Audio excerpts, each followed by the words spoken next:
ប្រិយមិត្តអ្នកស្ដាប់វិទ្យុខ្មែរប៉ុស្តិ៍ជាទីមេត្រីបាទសម្រាប់នាទីស្វែងយល់ពីភាសាបាលីខ្មែរ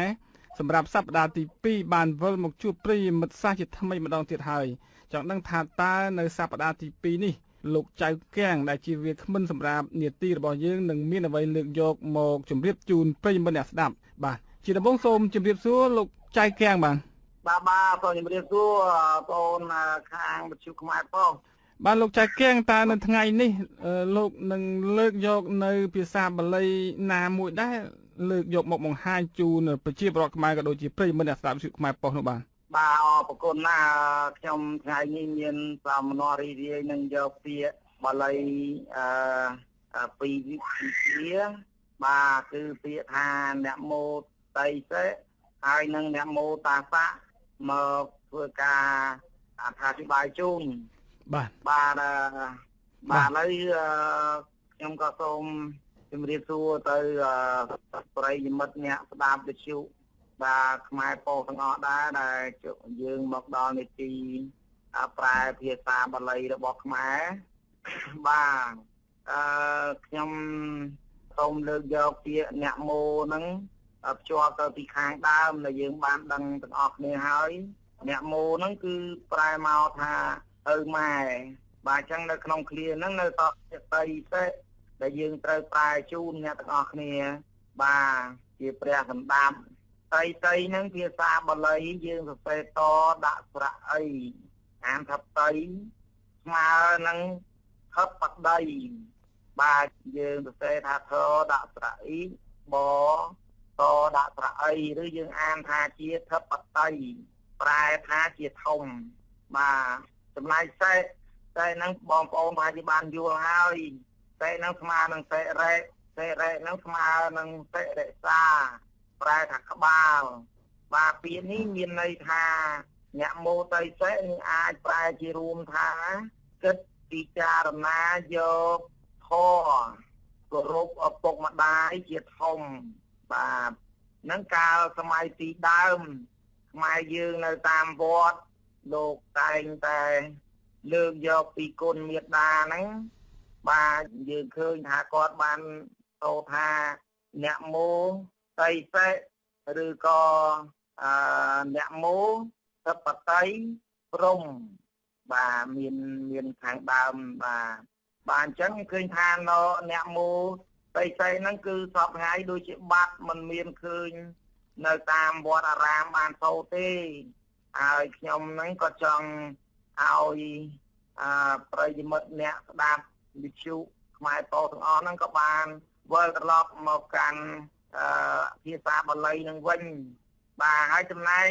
ភាសាបាលីមួយទៀតដែលយើងច្រើនឃើញសូត្រជាប់ចំណិចមិនដាច់បាទមានទាំងនៅប្រទេសឥណ្ឌាផងបានសូត្រថានមោតាសៈបបការីជួនក្តីក៏ព្រះសង្ឃរបស់យើងគ្រប់អង្គដែលបានបួសរៀនក្នុងសាសនាព្រះសាមណគោតមនោះព្រះអង្គបានសូត្រប៉ុន្តែនៅក្នុងធម៌ហ្នឹងមិនដែលមានណាប្រែទេបាទតាសៈហ្នឹងគេមិនប្រែសោះឥឡូវហ្នឹងខ្ញុំក៏ចង់យកពាក្យហ្នឹងមកប្រែថាតាសៈប្រែថាដំបងមូងមានរាងមូលធំរួចដាក់ដងវែងលើដុំមូលមានបន្លាស្រួចពាត់ព័ន្ធជុំវិញដើម្បីទីឃានមនុស្សសត្វបាទដំបងនោះច្រើនគេឃើញយៈជាអ្នកកាន់បាទគេហៅដំបងប្រសាក់នោះបាទនៅក្នុងហ្នឹងចង់បញ្ជាក់ជូនដែរថាយើងមិនអាចប្រែពាក្យហ្នឹងក្រៅពីហ្នឹងបានទេប៉ុន្តែដើម្បីកុំឲ្យឆ្ងល់ខ្ញុំលើកយកពាក្យតាសៈហ្នឹងយកមកបំបែកជូនបងប្អូនដើម្បីឲ្យយល់ភាសាបាលីយើងឃើញថាតាសៈស្មើនឹងតាំងបូកស័កបាទតាំងគឺភាសាបាលីប្រែមកថាការរៀបចំការតាក់តែងការតម្កល់បាទការយកមករក្សាបាទចំណែកស័កភាសាបាលីកាលណាយើងប្រើជើងសមួយទៀតយើងអាចសរសេរបានថាសាំងបាទគឺយើងសរសេរថាសជើងសស្មើនឹងសដាក់ស្រៈអំតែភាសាបាលីអានថាអាំងចឹងសាំង តាំងហ្នឹងគឺជាភាសាមួយដែលគេប្រើប្រែមកថាជាការសម្លាប់ឧទាហរណ៍ដូចជាយើងយកអ្វីមួយទៅវាយទៅលើមនុស្សម្នាក់ទៀតទៅវាយទៅលើសត្វឬក៏វាយទៅលើព្រះធរណីឬក៏វត្ថុអ្វីមួយភាសាបាលីអានថាស័កបាទដូចជាយើងយកកំបិតមុខស្រួចទៅចាក់ទៅលើវត្ថុអ្វីមួយក៏គេហៅស័កដែរបាទសាហ្នឹងកាលណាទៅសេពីរជាន់អញ្ចឹងមានន័យថាដំបងហ្នឹងតែវាយហើយមិនអាចរស់ទេសាកហ្នឹងត្រូវស្លាប់បាទអញ្ចឹងបានសាំងដូចជាពាក្យថាសាំងសក្រិតបាទអញ្ចឹងសាំងសក្រិតហ្នឹងដូចជាពាក្យហ្នឹងគេចង់និយាយថាសម្រាប់ភាសាបាលីហ្នឹងឲ្យคล้ายមកជាភាសាងាយស្រួលស្ដាប់ណែនៅសាំងសក្រិតទេណាហ្នឹងក៏សម្រាប់ដែរប្រែមកថាសម្រាប់ភាសាបាលីឲ្យមកជាភាសាដែលងាយស្រួលស្ដាប់បាទហ្នឹងនៅក្នុងវចនានុក្រមក៏ប្រហែលជាគេមានបញ្យល់អញ្ចឹងបាទនឹងតាមដែលខ្ញុំបានរៀនពីក្មេងមកបាទអញ្ចឹងតាសាហ្នឹងគឺជាវត្ថុមួយដែលគេបានរៀបចំឬក៏បានតម្កល់ទុកសម្រាប់ធ្វើការសម្លាប់មនុស្សសត្វនិងវត្ថុអីផ្សេងទាំងពួងបាទហើយយើងបន្តមកតែព្រះអង្គគ្រប់ព្រះអង្គបានសូត្រអ្នកមោថាស័កបាទអញ្ចឹងយើងឃើញថាបើយើងប្រែជារួមទៅអ្នកមោតាស័កហ្នឹងអាចប្រែថាជាដំបងទីឃាតបាទឪម៉ែទីឃាតបាទដំបងហ្នឹងជាដំបងឪម៉ែដំបងឬក៏ឪម៉ែដំបងយៈសម្រាប់ពិឃាតមនុស្សសត្វបើសិនជាយើងប្រែពាក្យហ្នឹងគឺថានៅក្នុងសាសនាព្រះពុទ្ធគឺសំដៅទៅលើកុសលធម៌ហ្នឹងគឺជារឿងមួយមិនត្រឹមត្រូវទេចឹងហើយបាននៅក្នុងវចនានុក្រមក្តីនៅក្នុងពាក្យទាំងពួងដែលខ្មែរយើងមានយើងមិនមានអ្នកណាហ៊ានប្រែពាក្យតាស័កហ្នឹងទេបាទប៉ុន្តែតាមយោបល់ខ្ញុំគិតថាបើយើងងាកទៅមើលកាលខ្ញុំនៅក្មេងបាទមានវត្តនៅស្រុកលើខ្លះបាទបានបង្រៀនខ្ញុំដូចជាវត្តប្រៃដែតជាដើមព្រះអង្គជាបរិយាគ្រូនឹងលោកបានបង្រៀនខ្ញុំថាគេពីដើមគេសូត្រថាអ្នកមោតៃសេព្រះភគវាទោបាទអញ្ចឹងឃើញថាខ្ញុំក៏ពិចារណាទៅថាដូចជាម្យ៉ាងម្នាក់ដែរបាទពីដើមព្រះអង្គលោកដូចជាសូត្រនឹងថាឲ្យយើងពិចារណាគិត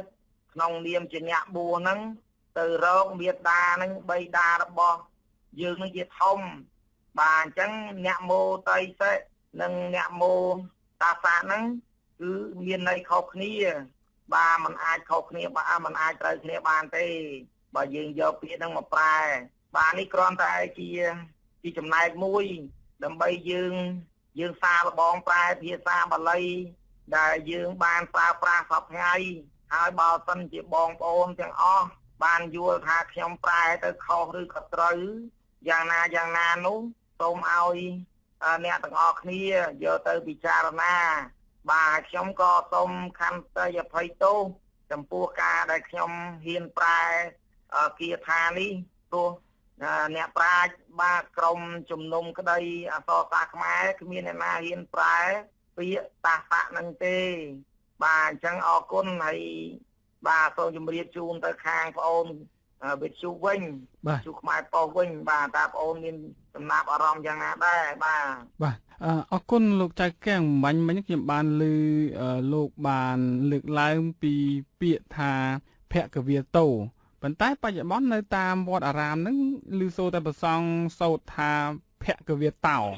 ហើយភគវាទោហើយនឹងភគវាតោមានន័យយ៉ាងម៉េចដែរបាទខ្ញុំគិតថាប្រហែលជា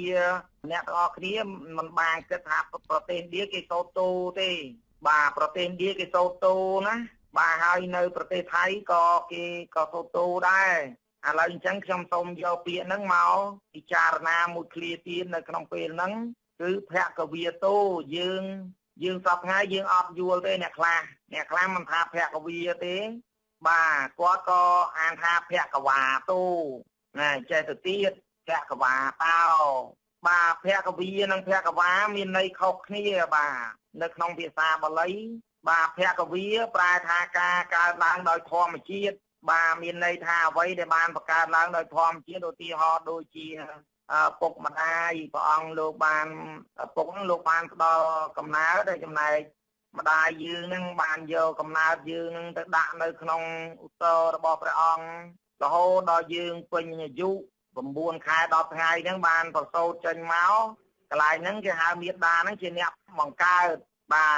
ការដែលកើតយើងមកហ្នឹងកន្លែងហ្នឹងគេហៅភគវាទោមានន័យភគវាតតែវត្ថុ2ញ៉ាំងតែក្តីសង្ខារធម៌ទៅបានយើងអាចកើតជាសង្ខារធម៌ហ្នឹងមកបានដូចជាដើមឈើអញ្ចឹងតើតែយើងមានញីមានឈ្មោលការញីផ្កាឈ្មោលហ្នឹងហើយទៅរុក្ខជាតិហ្នឹងក៏បានបូកបញ្ចូលគ្នាទៅបានកើតជាផ្លែហើយបានបង្កើតបានទៅជាគ្រាប់ពូជនឹងបដោះបន្តទៅទៀតបាទអញ្ចឹងនៅក្នុងហ្នឹងភគវាទោខ្ញុំគិតថាត្រូវព្រោះតោភាសាបាលីប្រែមកថា2បាទពាក្យហ្នឹងគឺយើងអានថាឯកតោបាទប្រៃចតោបញ្ចៈអីចឹងទៅតាមលេខរាប់ពីបុរាណរបស់ខ្មែរជាភាសាបាលីបាទលោកចៅគៀងអំបញ្ញមិញលោកលើកឡើងថាតោកន្លែងហ្នឹងគឺចង់សំដៅទៅលើឪពុកហើយនិងម្ដាយរួមគ្នាបានបង្កើតទៅជាបុត្រាបុត្រីជំនាន់ក្រោយមកអញ្ចឹងបាទហើយក៏មិនខុសគ្នានឹងតោហ្នឹងចង់និយាយថារុក្ខជាតិយើងស្អីក៏ដោយសត្វលោកសត្វតូចសត្វធំអីគឺថាយើងកើតឡើងដោយសារភគវាទោហ្នឹងមានន័យតតែមាន2ឡើងទៅបានអាចភគវាបានអញ្ចឹងភគវាប្រែថាការបង្កើតឡើងដោយមេដាបៃតាលោកបាទมันមានពាក្យណាមួយភគវាតែម្នាក់ហើយកើតបានទេអត់បានទេណា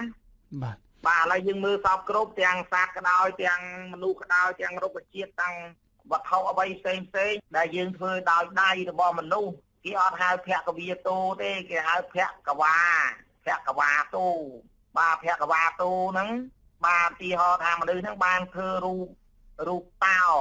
ទីហោអញ្ចឹងយើងអានថាភគវាតោភគវាដំរីភគវាសេះហ្នឹងមានន័យថាមនុស្សយើងបានទៅឆ្លាក់ដុំឈើឬក៏ថ្មឬក៏វត្ថុមាសប្រាក់អីជាដើមហ្នឹងដើម្បីធ្វើជាវត្ថុអ្វីមួយវត្ថុហ្នឹងគេហៅភគវាបាទហើយបើរូបហ្នឹងជាដំរីយើងហៅភគវាដំរីហើយបើរូបហ្នឹងជាគោយើងហៅភគវាគោបាទយើងអត់អាចហៅភគវាទោបានទេឬក៏ភគវាគោហ្នឹងភគវាទោគោអញ្ចឹងបានទេអត់ទេព្រោះភគវាហ្នឹងហើយភគវាហ្នឹងមានន័យខុសគ្នាមួយគឺកើតឡើងដោយធម្មជាតិមួយនោះកើតឡើងដោយសារតែយើងមនុស្សសត្វជាអ្នកឆ្នៃប្រឌិតឡើងបាទលោកថៃភាសាបាលីចែកចេញជាអញ្ចឹងកាលណាយើងយកភគវាទៅដាក់នាមពីមុខយើងអានថាភគវាតោភគវាដំរីភគវាសេះយើងអត់អាចថាភគវាហើយបានតោសេះបានទេភគវាគឺតោអញ្ចឹងតែម្ដងព្រះអង្គលោកកំណត់ឲ្យយើងអានអញ្ចឹងណាបាទអញ្ចឹងនៅក្នុងហ្នឹងព្រះអង្គលោកសូត្រថាភគវាតោអញ្ចឹងខ្ញុំក៏មិនហ៊ាននិយាយប្រែផ្ដាយទេព្រោះគិតថានេះជាសង្ខារធម៌ដែលយើងកំណត់ប៉ុន្តែយើងនាំគ្នាថយទៅខាងក្រោយនៃការចងក្រងសភៅ3ដកតើនៅក្នុងសម័យដែលខ្មែរចងក្រងសភៅ3ដកហ្នឹងតើអាណានិគមបារាំងបានធ្វើអីខ្លះចំពោះប្រទេសជាតិខ្មែរតើយើងកែប្រែចិត្តយើងសិនកុំឆ្លោះនឹងខ្ញុំកុំគិតថាខ្ញុំនិយាយខុសឬត្រូវហើយយើងពិចារណាហើយបានយើងនាំគ្នាទាំងអស់គ្នាព្រួតគំនិតគ្នាទាំងអស់តើខ្ញុំនិយាយមួយណាត្រូវមួយណាខុសអាហ្នឹងយើងនាំគ្នាសិក្សាស្រាវជ្រាវតទៀតទាំងអស់គ្នាបាទអញ្ចឹងភគវាប្រែមកថាការកើតឡើងដោយសារតែដៃអញ្ចឹងយើងអាចសេភគវាតោភគវាដំរីភគវាសេះបាទចុះចំណែកនៅក្នុងធម៌ហ្នឹងគឺយើងសូត្រថាភគវាទោយើងអត់មានដាក់តោបានទេបាទព្រោះភគវាទោហ្នឹងគឺកើតឡើងដោយធម្មជាតិមាន2បាទទោះជាសត្វលោកទោះជាវត្ថុគ្រាប់ពូជស្រូវអង្គក៏កើតមានញីមានឈ្មោលបានផ្ដុំធាតុទៅកើតបានជាពូជនឹងឡើងដែរបាទហ្នឹងសម្រាប់ពាក្យភគវាទោហ្នឹងបាទលោកចៅគៀងចុះសម្រាប់ភគវាតោដែលយើងបានឮព្រះសង្ឃឧបាសកបាសិកាចំណុះជើងវត្តឬក៏អ្នកដែលសមាទានសិលនឹងតែងតែសូត្រទូទាំងប្រទេសទៅហើយអំពី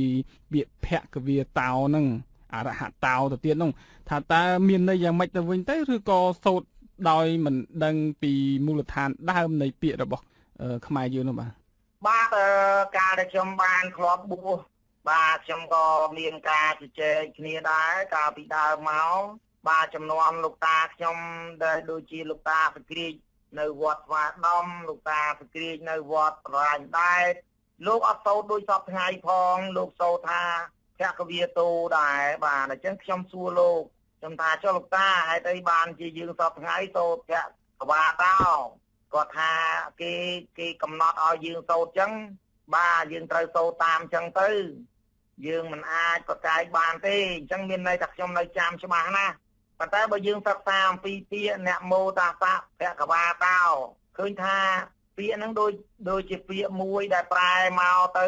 បើយើងបំបែកភាសាបាលីហ្នឹងទៅវាហាក់បីដូចជាមិនមែនជាអាវាសរបស់ផ្លូវព្រះពុទ្ធសាសនាតំណាងឲ្យកុសលទេព្រោះតែមានអាវុធមានអីសម្រាប់មនុស្សសត្វអី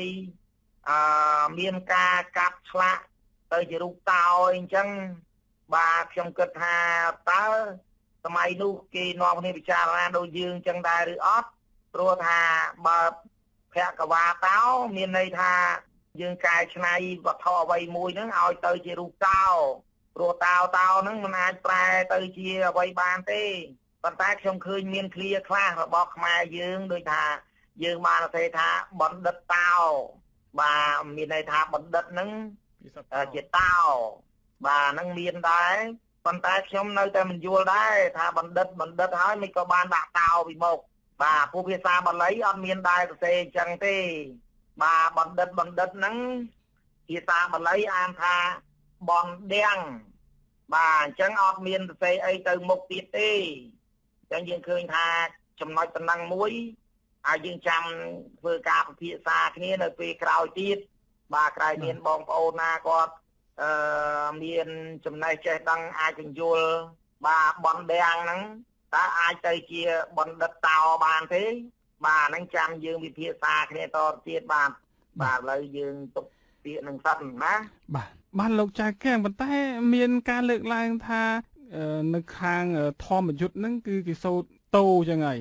ដល់ពេលខាងមហានិកាយនេះគេសូត្រថាភគវាតោហើយសម្រាប់ការលើកឡើងអះអាងបែបនេះថាតើលោកចៅកែងមានអ្វីចង់បកស្រាយទេបាទឥឡូវខ្ញុំបានបកស្រាយរួចទៅហើយពីខាងដើមនោះខ្ញុំប្រាប់ថាតោហើយនឹងតោមានន័យខុសគ្នាព្រោះតោហ្នឹងជានាមសព្ទបញ្ជាក់ឲ្យទៅលើសត្វជើង4មួយដែលមានចង្កូមមានថ្មិញអាចខាំសត្វបាទគ្រប់ប្រភេទជាអាហារបានទាំងមនុស្សផងដែរនឹងហៅតោបាទចំណែកតោហ្នឹងមិនមែនប្រែជានាមសព្ទបានទេគឺជាចំនួនរាប់បាទជាចំនួនរាប់បាទគេហៅសព្វនាមរាប់មានន័យថា1 2 3ចឹងទៅចឹងខ្មែរយើងពីដើមគេសូត្រឯកតោត្រីចតោបញ្ចៈឆចៈបាទហៅហើយចឹងទៅបាទអញ្ចឹងនៅពេលហ្នឹងមានន័យខុសគ្នាភគវាទោហ្នឹងគឺចង់និយាយអំពីថាការកើតឡើងអ្វីដែលបានកើតឡើងជាភាសាបាលីហ្នឹងអានថាភគវាហ្នឹងមានន័យថារបស់ដែលបានកើតឡើងប៉ុន្តែព្រះអង្គបញ្ជាក់ថារបស់ទាំងអស់ដែលបានកើតឡើងគឺកើតឡើងដោយការបដុំធាតុពីរឡើងទៅបានធ្វើភគវាបានបាទឧទាហរណ៍ដូចជាមេដាបៃតាអញ្ចឹងព្រះអង្គលោកបានចាប់ដៃគ្នាបានរួមប្រាណគ្នាទៅបានគាត់នឹងបង្កើតបានបុត្រធីតាការរួមសង្វាស់គ្នានោះបាទអញ្ចឹងភគវានឹងមានន័យអញ្ចឹងមិនមែនភគវាទោនិងភគវាតោនោះមានន័យដូចគ្នាទេគឺខុសគ្នាចំណែកភគវាតោមានន័យថាយើងបានយកវត្ថុមួយទៅកាត់ចាំងទៅជារូបតោបាទព្រោះមានកន្លែងខ្លះគេសូត្រភគវាតោភគវាទោបាទយើងនឹងហៅដល់សពថ្ងៃគេហៅខ្វាគូនេះមានន័យថាគេកាត់មកថាខ្វាគូខ្វាជ្រូកអញ្ចឹងមានន័យថាសពថ្ងៃហ្នឹងគេនាំគ្នាគិតថាខ្វាហ្នឹងគឺសាច់ក្រកជ្រូកសាច់ក្រកគូអញ្ចឹងទៅអញ្ចឹងពាក្យខ្វាហ្នឹងភគវាហ្នឹងមានន័យថាគេប្រើសម្រាប់គេធ្វើរូបអីមួយវាដោយដៃមនុស្សដោយសត្វអីមួយ ឲ្យទៅជាវត្ថុមួយទៀតអាហ្នឹងគេហៅថាភគវាដែរប៉ុន្តែភគវាហ្នឹងសំដៅទៅលើការធ្វើដោយប្រើកម្លាំងមិនមែនការគុំធៀបឲ្យកើតទៅជារូបរាងនោះទេប៉ុន្តែនៅក្នុងសាសនាព្រះពុទ្ធគេសំដៅទៅលើកុសលធម៌អង្គមិនសំដែងថាយើងទៅកាប់ចាំងទៅឆ្នៃប្រឌិតទេមានន័យថាយើងហ្នឹងត្រូវនិយាយអំពីសង្ខារធម៌មានន័យថាអំពីជីវិតសត្វលោកដែលបានកើតឡើងហ្នឹងវាកើតឡើងដោយមេដាបៃតាហ្នឹងពីរនាក់ហ្នឹងបានផ្ដល់កំណើតពួកយើងហ្នឹងបានបាទហើយធម៌ហ្នឹងក៏អញ្ចឹងដែរ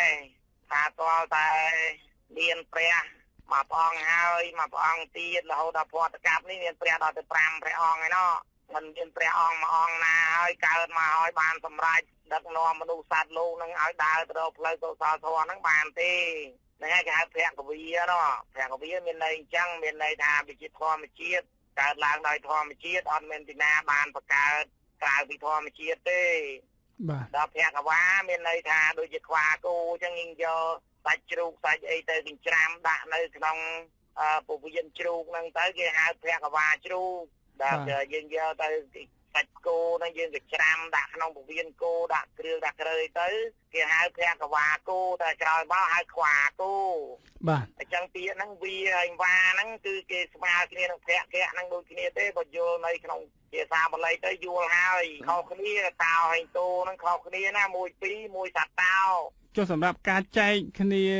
សូត្រដោយថាខាងធម្មយុត្តគេសូត្រតោ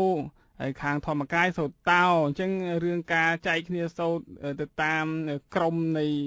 កាន់សាសនាហ្នឹងយ៉ាងម៉េចដែរលោកចៅខាំងបាទបាទហ្នឹងបាទអញ្ចឹងកន្លែងហ្នឹងខ្ញុំចង់បញ្យល់ថានៅប្រទេសឥណ្ឌាក្រៅពេលដែលព្រះអង្គលោកបានឲ្យគាថាចាំយើងលើកទៅនិយាយនៅពេលក្រោយណាមួយដែលបងប្អូនយើងអ្នកស្ដាប់បានយល់ភាសាបាលីឲ្យស៊ីជម្រៅបន្តិច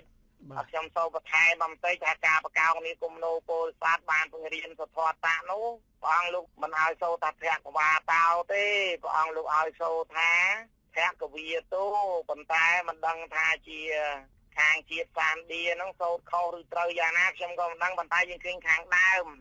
ព្រះអង្គឲ្យសូត្រថាអ្នកមោតៃសេព្រះអង្គលេងយកទៅសូត្រថាអ្នកមោតាសាប៉ុន្តែដល់ភគវាតោព្រះអង្គនៅសូត្រដដែលខាងឌីនោះនៅសូត្រភគវាតោដដែលមិនមែនធម្មយុត្តមហានកាយទេគាត់នៅតែដដែលខាងឌីហ្នឹងក៏សូត្រភគវាតោហើយព្រះភគវាតោព្រះសម្មាព្រះអរហន្តោហើយបានព្រះសម្មាសម្ពុទ្ធសាសឃើញគាត់សូត្រខុសតែត្រង់សសាសហ្នឹងមិនបានឃើញសូត្រខុសត្រង់ទូទេបើឲ្យចម្លែកខ្មែរយើងអាងថាទៅចម្លងធម៌ពីឥណ្ឌាមកមិនមែននិយាយពីរឿងធម្មយុត្តមហានកាយទេថាអាងថាចម្លងធម៌ហ្នឹងពីឥណ្ឌាមកប៉ុន្តែឥណ្ឌាសូត្រតូមិនក៏យើងសូត្រតោអានេះបានត្រឹមត្រូវតើអ្នកណានាំអានសូត្រតោបាទនេះជាការនាំគ្នាពិចារណាមិនមែនធម្មយុត្តមិនមែនមហានកាយអីទេគឺទៅចម្លងពីឥណ្ឌាមកហើយចោលបោះគេសូត្រតូមិនក៏ឯងសូត្រតោអាហ្នឹងខ្ញុំគ្រាន់តែពិចារណាខ្លួនឯងខ្ញុំថាយើងយកទៅពិចារណាមិនមែនយើងមានមហានកាយធម្មយុត្តទេណាពីមុនមកនោះយើងទៅចម្លងធម៌សាមណគោតមពីឥណ្ឌាមកវិញហើយចុះបូនឌីម្ចាស់គេសូត្រតូហើយចុះមិនក៏យើងសូត្រតោអាហ្នឹងបានចង់ជ្រាបជម្រាបទៅដល់ញាតិកាទាំងអស់ដែលអ្នកស្ដាប់វិទ្យុនឹងយកទៅពិចារណាហើយចិត្តដាក់ទោសតន់ទៅលើធម្មយុត្តមហានកាយខ្ញុំថាដូចជាមិនត្រឹមត្រូវទេព្រោះទៅចម្លងធម៌ពីឥណ្ឌាមកដូចតែគ្នាបាទព្រោះសាមណគោតមគឺជាការត្រាស់ដឹងមួយអង្គរបស់ព្រះពុទ្ធជនជាតិរបស់ព្រះអង្គជាឥណ្ឌាទេបាទអញ្ចឹងយើងពិបាកបញ្យល់ដែរប៉ុន្តែខ្ញុំគ្រាន់តែអះអាងថាបើសិនណាយើងទៅចម្លងពីឥណ្ឌាមកអញ្ចឹងអ្នកណាសូត្រតោអ្នកនឹងខុសហើយឥណ្ឌាសូត្រតូដែរបាទអរគុណលោកចៅកាបាទប្រិយមិត្តអ្នកស្ដាប់វិទ្យុខ្មែរប៉ុស្តិ៍ជាទីមេត្រីសម្រាប់នេតិស្វែងយល់ពីភាសាបាលីខ្មែរសន្មតថាដល់ពេលវេលាត្រូវត្រឹមទៅហើយនៅសប្តាហ៍ក្រោយយើងនឹងនាំលោកអ្នកមកតាមដាននៅការបញ្យលពីពាក្យថាហេតុអ្វីបានជានៅក្នុងសង្គមខ្មែរឬក៏ភាសាបាលីហ្នឹងគឺតែងតែលើកពាក្យអ្នកមោជាច្រើនមកធ្វើការកត់សម្គាល់នោះ បាទជាចុងបញ្ចប់នេះដែរក៏សូមថ្លែងអំណរគុណទៅដល់លោកចៅកៀងដែលបានចំណាយពេលវេលាមកធ្វើការបកស្រាយជុំវិញទៅនឹងបញ្ហារបស់ភាសាបាលីខ្មែរដែលនៅសង្គមបច្ចុប្បន្ននេះកំពុងតែមានការខ្វែងគំនិតគ្នាក្នុងការយល់ដឹងនោះបាទសូមអរគុណសូមជម្រាបលាលោកចៅកៀងបាទបាទសូមអរគុណបាទក៏ខ្ញុំសូមជម្រាបលាបាទអរគុណច្រើនណាស់បាទ